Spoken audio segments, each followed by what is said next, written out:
गैर मुस्लिम कई सारे हिंदू संगठन ऐसे हैं जो कि वक्फ अमेंडमेंट बिल 2024 की हिमायत में, यानी उसके लिए प्रो ईमेल भेज रहे हैं, उसके फेवर में भेज रहे हैं कि ये बिल लागू होना चाहिए। स्कैनर को आप लोग स्कैन कीजिए और स्कैन करके जो हमारा वक्फ अमेंडमेंट एक्ट है 2024 का, जो कि हमारे आदरणीय प्रधानमंत्री नरेंद्र मोदी जी के द्वारा लाया जा रहा है, जो कि हम सभी राष्ट्रवादी लोगों के लिए जरूरी है। याद रखिए, रेलवे से ज्यादा जमीनें जो है दूसरा नंबर पे वक्फ बोर्ड के पास है। आपके मठ मंदिरों तो जो कब्जा है वक्फ बोर्डों का, उससे निजात पाने के लिए आप लोगों को इस बारकोड को स्कैन करना पड़ेगा और स्कैन करके जोरदार जवाब देना पड़ेगा। आज समय है, आप अपने मोबाइल से यहाँ पर बैठ करके पाकिस्तान प्रेमियों को करारा जवाब दे सकते हैं। इसीलिए ये जो वक्फ अमेंडमेंट एक्ट है, इसका समर्थन कीजिए, जोरदार समर्थन कीजिए। जितने के पास फोन है और जो भाई लोग पीछे खड़े हैं, सभी को अपना फोन लेकर के आ जाइए सामने। अब तंदूरी का मजा नूरी के तंदूरी मसाला के साथ। नूरी का तंदूरी मसाला जो बना है नूरी के बेहतरीन मसालों से, जो बढ़ाए आपके तंदूर का जायका उम्दा और बेमिसाल। आज ही ले आइए नूरी का तंदूरी मसाला, अब तंदूरी नूर भरी। पूर्व राज्यसभा सांसद मोहम्मद अदीब ने क्या कुछ बताया है इसको लेकर के, वो भी सुनिए, क्योंकि अब वक्त बहुत कम रह गया है। 13 सितंबर यानी कल तक ये मामला पूरा ख़त्म हो जाएगा। कल तक जितने भी लोगों की राय गई है all India Muslim personal law board के उस वेबसाइट के थ्रू, यानी उस ईमेल के थ्रू जिन लोगों ने अपना जवाब भेजा है, और जॉइंट पार्लियामेंट्री कमेटी को जो अपना रिकमेंडेशन भेजा है, लोगों ने इनकार किया है, सिरे से खारिज किया है कि किसी तरह से ये बिल पास नहीं होना चाहिए, ये औकाफ के ख़िलाफ़ है। मुसलमानों की जो जायदादें, यानी जो वक्फुल्ला है जिसका मालिक सिर्फ वाहिद अल्लाह होता है, उसके ख़िलाफ़ है। लिहाजा लोगों ने जम कर के ईमेल किया। सुनिएगा मोहम्मद अदीब पूर्व सांसद को। मेरे अजीजों, 2024 का जो अमेंडमेंट बिल पार्लियामेंट में लाया गया, उसके बाद पूरे हिंदुस्तान में एक तहलका मच गया। मुसलमानों के दिलों में नहीं, बल्कि पूरे हिंदुस्तान में वो लोग जो इस आइन को अपना मकसद समझते हैं और इस आइन पे यकीन करते हैं, और इस अफरा तफरी में इसको पार्लियामेंट्री कमेटी में भेज दिया गया। इधर एक अजीब तरीके का निज़ाम शुरू हुआ है पार्लियामेंट्री कमेटी का, कि पार्लियामेंट्री कमेटी के बाहर लोग चेयरमैन से मिल रहे हैं और चेयरमैन मुख्तलिफ लोगों से जाके इंडिविजुअली मिल रहे हैं। ये गैर कानूनी तरीक़ाकार है। जब कमेटी फॉर्म हो जाती है तो जो भी बात करनी है वो पार्लियामेंट कमेटी के बीच में होनी चाहिए, जिसकी रिकॉर्ड किया जाता है। आप जानते हैं कि इस वक्त जो पार्लियामेंट के अंदर इस तरह से झूठ बोले जा रहे हैं, कहीं ऐसा न हो कि जो मुख्तलिफ लोग एक्साइटमेंट में जाके चेयरमैन से मिल रहे हैं, अपनी बात रख रहे हैं, उसका कोई रिकॉर्ड नहीं मौजूद है किसी के पास। और आप यकीन करें कि यह पार्लियामेंट में कहा जाएगा कि हमने बहुत से स्टेक होल्डर से बात कर ली, फला फला के साथ, सबके साथ फोटोएं खींच रही हैं।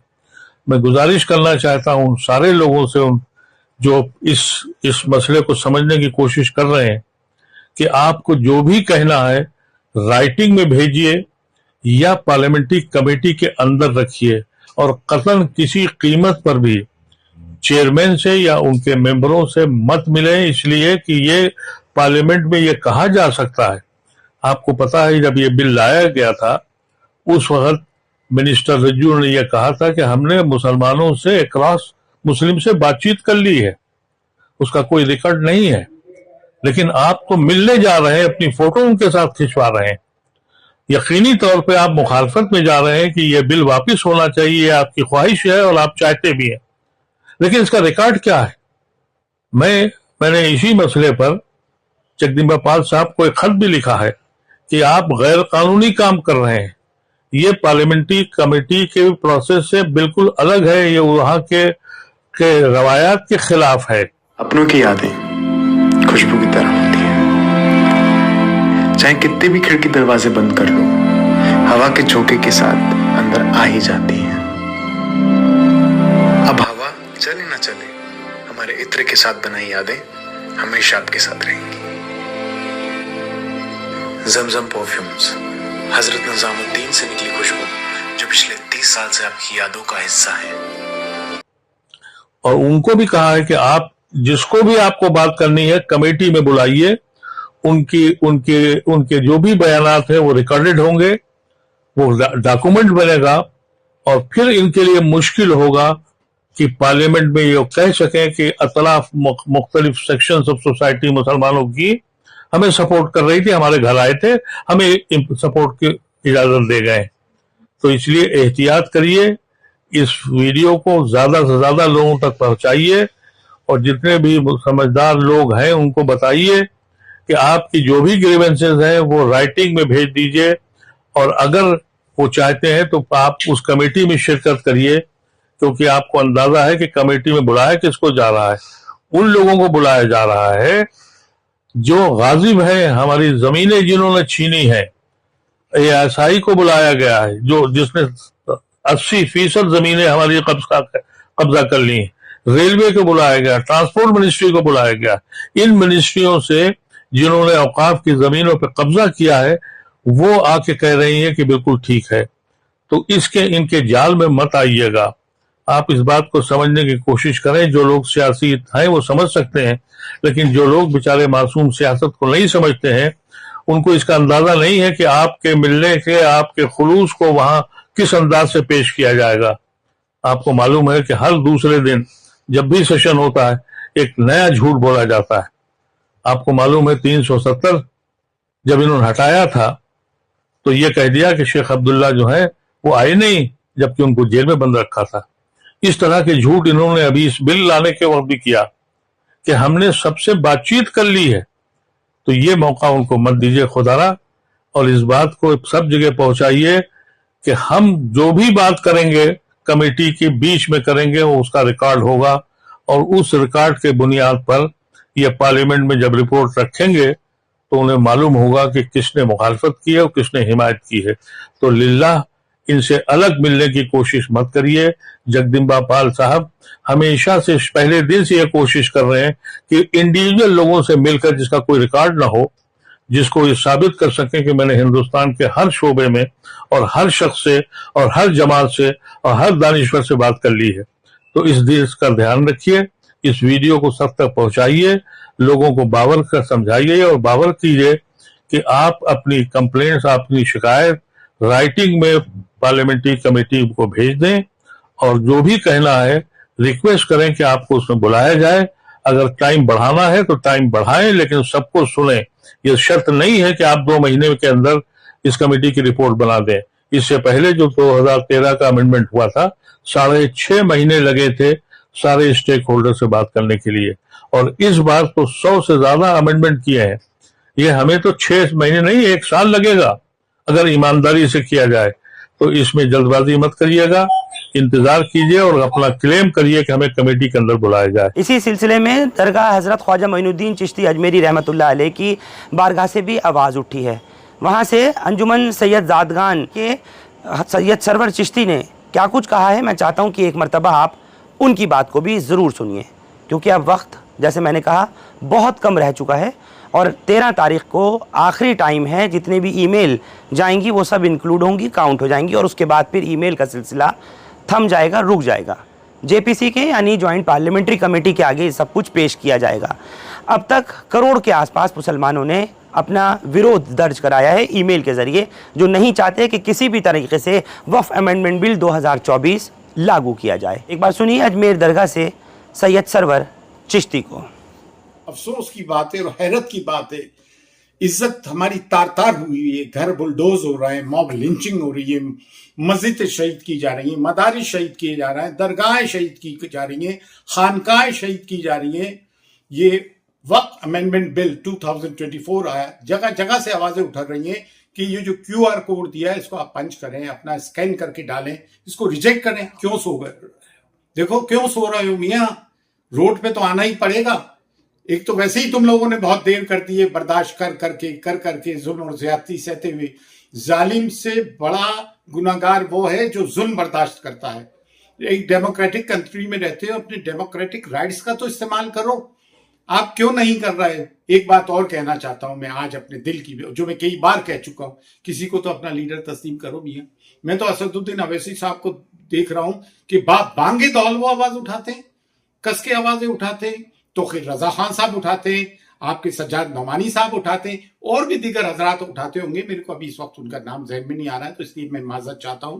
आप लोग भी उठाते हैं, लेकिन सब में बड़ी आवाज आज पार्लियामेंट में मुसलमानों की कोई है तो असदुद्दीन अवैसी साहब की है, मौलाना। लेकिन आपको उन लोगों से, सच्चे कायद से मुसलमानों को हमेशा बदगुमानी रहती है। ये मौलाना अबुल कलाम आजाद कह के गए थे, और 1400 साल की तारीख भी है हमारी। तो कोई आदमी आवाज उठा रहा है तो उसके पीछे हो जाओ, उस पर इल्जाम तराशी इतनी कर देते हो कि बीजेपी का एजेंट है, फलां है, ढिमकाना है। क्या किसी पॉलिटिकल पार्टी के लीडर को यह हक हासिल नहीं कि वो अपने कैंडिडेट्स खड़ा करे? अगर कोई कैंडिडेट्स खड़ा करता है तो आप कहते हो बीजेपी का नुमाइंदा है, वोट कटवा दिए। इनको वोट्स मिलते कितने हैं जो इनके कट जाने से कोई नॉन बीजेपी का कैंडिडेट हार जाएगा? तो ये इस तरह की बातें ना करो। बेऐब तो खुदा की जात है भैया, किसी को तो लीडर तस्लीम करो जिसके पीछे चलना सीखो। हर एतबार से वो भरे बुरे हैं, साहिब हैसियत हैं, खूबसूरत हैं, खुश अकीदा हैं, पढ़े लिखे हैं, वेल ड्रेस्ड हैं, जम के बोलते हैं, पार्लियामेंट्रियन है, बैरिस्टर है। आपको क्या फिर कोई ऊपर से आदमी चाहिए कि ऊपर से उतरेगा हमारे लिए? तो यार किसी का साथ देना सीखो। और सोए हुए हो, अफसोस की बात है आज भी नहीं जाग रहा हो, तकलीफ होती है। हमने तो प्रेस कॉन्फ्रेंस करके बाज़ाब्ता ख्वाजा मोइनुद्दीन चिश्ती रहमतुल्लाह अलैह की दरगाह से हम अंजुमन सैयदातान खुद्दाम ख्वाजा, जो जमी खुद्दाम ख्वाजा की नुमाया जमात ने इस एक्ट का विरोध किया, इसकी मुखालिफत की है, इसको कंडेम किया, इसको रिजेक्ट किया है। आप लोग भी रिजेक्ट करें। देखिए अव्वल आखिर तो रोड पे आना ही है कि अब भी तुम क्या इतना बेइज्जत होने के बाद भी आप में बेदारी नहीं आ रही है? बड़े अफसोस की और शर्म की बात है। और मियाँ जब कलीदी दरगाह गरीब नवाज की दरबार से इस बारे में आवाज उठ गई है, तो बाकी की दरगाह खानकाएं खामोश क्या है? क्यों है? क्या नजराने लेके हाथ चुमा के जेब भरने के अलावा तुम्हारे पास पीर साहिबान फुर्सत नहीं है? शर्म नहीं आती है आप लोगों को? कब्जा किया जा रहा है, जबकि 1947 के पहले की मस्जिद है। आप लोग रोड पे कब्जा करके अपने धार्मिक स्थल बना लो, तब कुछ नहीं। हम तो कुछ बोलते ही नहीं है। मतलब मुतवातिर एक जुल्म चला आ रहा, जुल्म ज्यादती। अब मेरे बहन को कहेंगे देखे मुसलमानों को भड़का रहा है, तो आपके लिए तो मुसलमान जो भी मुसलमानों की आवाज़ उठाता है वो जिहादी है, वो आतंकवादी है, वो पाकिस्तानी है, वो भड़काऊ है। खैर हमें इससे कोई फ़र्क नहीं पड़ता है। मुसलमानों पे अगर जुल्म होगा मेरे समाज पे, तो पहली पंक्ति में हम सादात का रोल है कि हम रोल प्ले करें। लेकिन हमारी सफ़ों में मीर जाफ़र, मीर सादिक भी हैं, दरगाह खानकाएँ खामोश हैं। तो ये लोग जो जितनी दरगाहें खानकाएँ खामोश हैं उनके बारे में भी मुसलमान सोचें आज बैठे हुए लोग खामोश क्यों होंगे। वो बड़े बड़े मिंबर और मदारिस से भी जो आवाज़ भी उठा रहे हैं, उनका भी एक अकाउंटेबिलिटी होना ज़रूरी है। हमारे खिलाफ अगर आप कोई ऐसा काम करोगे जो अनडेमोक्रेटिक है, अनकॉन्स्टिट्यूशनल है, तो हम आवाज़ उठाएंगे। और मीडिया जो चाहे हमारे बारे में बोले लिखे, वी कह रहा है। फ़ियामानिल्लाह, अल्लाह हाफिज़, जय हिंद। तो सुना आपने, दोनों ने ही बिल्कुल खुले तौर पर मुसलमानों को बताया, बल्कि ये चाहा कि किसी तरीके से मुसलमान समझें इस बात को, जिस तरीके से मौजूदा वक्त में ज़रूरत है मुत्तहिद होने की और अपनी राय रखने की मुत्तफ़िक़ा तौर पर। उसके लिए आप लोगों को आगे आना चाहिए और बढ़ना चाहिए। खुले तौर पर उनके अल्फाज यही हैं, उन्होंने अपनी राय यही रखी है कि आप लोग इस तरह की चीज़ों में, जैसे वक्फ अमेंडमेंट बिल 2024 है, इसकी मुखालफत के लिए जितना आगे आना चाहिए था, बढ़ चढ़ कर के हिस्सा लेना चाहिए था। ये जो all India Muslim personal law board की अपनी ईमेल के ज़रिए उन्होंने रिजेक्शन लोगों का ड्राफ्टेड, आपको कुछ करने की भी ज़रूरत नहीं थी, सिर्फ़ और सिर्फ आपको लिंक क्लिक करना था या फिर QR कोड क्लिक करके अपना जवाब भेजना था। ड्राफ्टेड मेल आपके सामने आ रही थी, सिर्फ अपना लास्ट में अंडरसाइंड यानी नाम लिख कर भेजना था। वो भी करोड़ों मुसलमानों से नहीं हो सका। आप लोग हमारे साथ इस खबर पर जुड़े, आप सबका बहुत शुक्रिया। हिंदुस्तान लाइव फरहानिया या यूट्यूब पर सब्सक्राइब कर सकते हैं और क्लिक कर सकते हैं बेल आइकन हमारी खबर की पहली नोटिफिकेशन के लिए। फेसबुक पर हमारा पेज हिंदुस्तान लाइव फरहानिया या फॉलो और लाइक कर सकते हैं। Thank you for now.